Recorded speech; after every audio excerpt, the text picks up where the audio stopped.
عندي وجهة نظر انه كان في زمنه ظرف تاريخي معين هو اللي خلاه عمل كده، وعمل على عجلة وعمل من الذاكرة.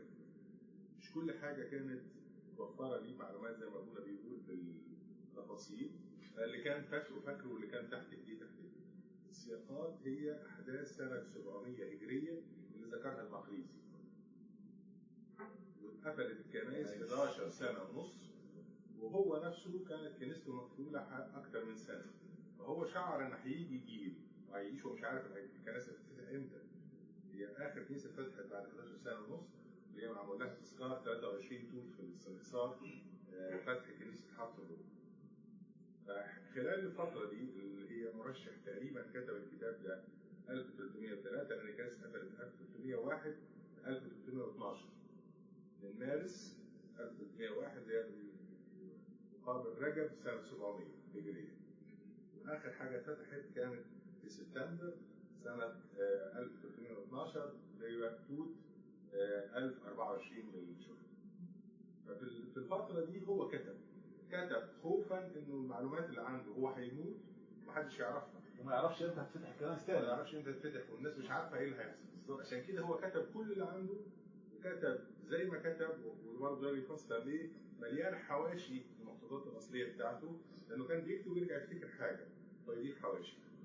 في حواشي تنسب دي شخصيا، وفي حواشي من الناسخ مش عارفين مين من الأضاف من النساخ، بس على الأقل الاثنين الأصليين، الاثنين اللي قدام من المخطوطات واضح إن الحواشي من إنتاج المنتج اللي هو ابن كبر، مخطوطة أبصالة ومخطوطة باريس. فيهم أكثر كمية حواشي، والنساخ بعد كده بقى ينقلوا زي ما هي الحواشي على الجناب، ما بيدخلوش كل الحواشي في المتن، لكن في حاجات دخلت في المتن غلط.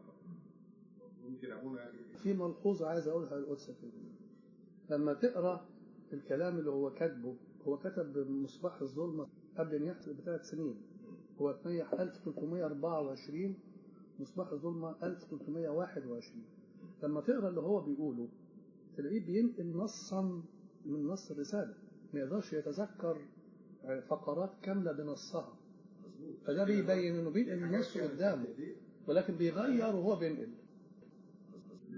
في أي أسئلة يا جماعة؟ دكتور محمود. عندي أسئلة عامة، يعني على مستوى اللفظي لما غير المسيحي يسمع مذبح مفيش حاجة بتتبع، قربان ومفيش قربان دي ألفاظ وثنية، فبياخد النظر زي ما قال شومسكي إن في معنى ظاهري الكلمة ومعنى باطني. لما قلنا بيديله إن في حاجة وثنية، مع إن ده مفيش حاجة بتتذبح ولا في قربان.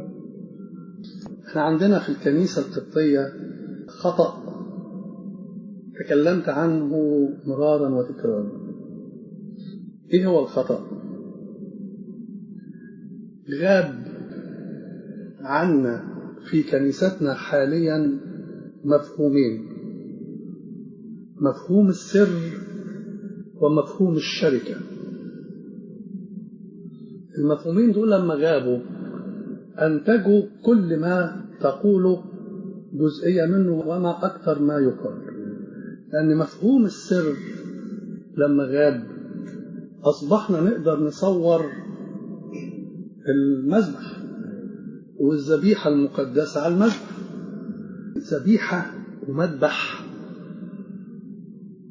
وكاميرا الناس بتتفرج. طب فين السر؟ هو في حد في الدنيا يعرف يصور سر؟ ده سر. فإذا كان هو سر إزاي بيتصور؟ فده بس ده أبسط ما أقوله يعني عشان أبين لك إن مفهوم السر ضايع. ده بقى غير المفهوم الحقيقي للسر. دي علامة من علامات عدم إدراكه اللي بنصوره، فيحصل عند الناس استغراب. يعني مذبح وذبيحة ودم. عشان كده الناس تقول إيه؟ بيصلوا على إلههم ويأكلوه. ليه؟ لأن ده الشيء الطبيعي اللي هو شايفه، هو مش قادر يستوعب ده. ليه؟ لأن أصلا الكنيسة سقط منها مفهوم السر.